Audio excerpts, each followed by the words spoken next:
જય વીરાનાથ। આજે આવા સરસ પાવન પ્રસંગે પાવન દિવસે અમને આ લાભ મળ્યો, હનુમાનજી મહારાજના દર્શન થયા। અને આપ સૌ પાલિયાથી તો પરિચિત છો, કેમ જે મારા ફાધર રૂનડ બાપુ કહેતા કે શ્રદ્ધા દરેકને હોવી જોઈએ, પણ શ્રદ્ધા અને અંધશ્રદ્ધામાં એક બહુ પાતળી રેખાનો ફરક હોય છે। એ આપણે સૌ સનાતનીઓએ શ્રદ્ધા અને અંધશ્રદ્ધામાં ફરક કરતા શીખવું જોઈએ।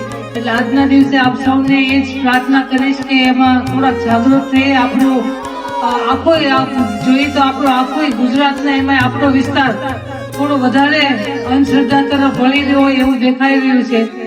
તો ઠાકરની કૃપાથી ને હનુમાનજીના આશીર્વાદથી આપણે થોડા વધુ દ્રઢતાપૂર્વક આપણે આપણો સનાતન પ્રત્યે આપણી ભાવનાને ઉજાગર કરીએ અને આપણે આપણા કુટુંબમાંથી કોઈ શિવ, કૃષ્ણ કે રામ અને આપણા કુળદેવીને ક્યારેય ન ભૂલીએ। આપણે હનુમાનજી મહારાજ તો સાક્ષાત છે જ, હોય જ, અને હર હંમેશા એમના આશીર્વાદ હોય તો જ આવા મોટા પ્રસંગ બનતા હોય।